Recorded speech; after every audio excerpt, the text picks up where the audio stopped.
All right, well, we've already kind of touched on Tom Brady a little bit this segment, but let's talk about Tom Brady in the draft. He was Mr. Irrelevant, last pick of the draft. People thought it was, okay, we just need a backup You see quarterback. the draft picture?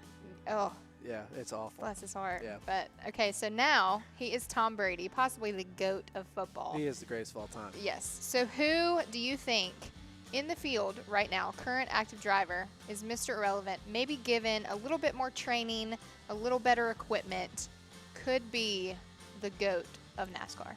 You go first. You want me to go first? Yeah, I want you. you to go first, actually. So yeah. I think I have two names on my list, and I don't I think know one of them.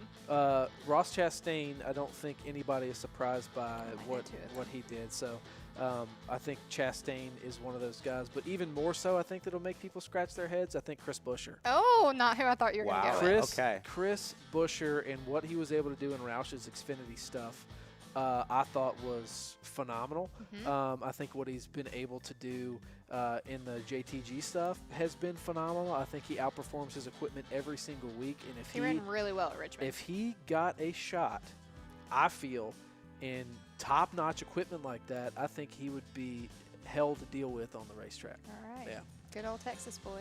My two, Matty Benedetto. That was- The results haven't shown it, but his speed, he's getting everything That's he what I can thought out your of that pick was going to 95. be. No, I mean, I didn't pick. I mean, I do think De Benedetto in a top tier team. I do think he would set the world on fire.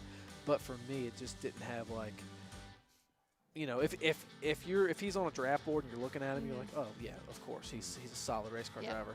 yeah. It doesn't have the shock and awe value, and I don't think Chastain does either because of what he did last year in the Xfinity And- Series. But I think, you know, if you see Buescher up there, like, I mean, what do people remember him for? Winning Pocono in the fog, right? So, kind of, oh yeah, Chris Buescher. Interesting draft. He's pick. a hell of a race car driver. My second one, which I'm even more confident in, Ryan Preece. If you put Ryan Preece in a top-tier Cup team, a JGR, Stewart-Haas Racing, a Team Penske, he's going to win a race, hands down.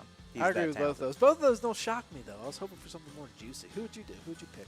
I think Matt D. I know that he is in technically Gibbs equipment now, but if you put him in the top tier, one of those four drivers that is racing the top of the line equipment, I think Matt D is one. I love the Buescher pick. That is a good one. I'll agree Solid with that. pick. I It like is a that. really good pick. Get you thinking. Wow. What about LaJoy? What about Jeffrey Earnhardt? Jeffrey Earnhardt has impressed me this season in Gibbs equipment, but that's top of the line equipment. He has ran well, but I don't know. Yeah, if we're going with guys who are in the lower tier, I like our picks. I do. Like, I think we all have solid ones. I do like the Buescher pick, but for me, Ryan Preece definitely my top guy for sure.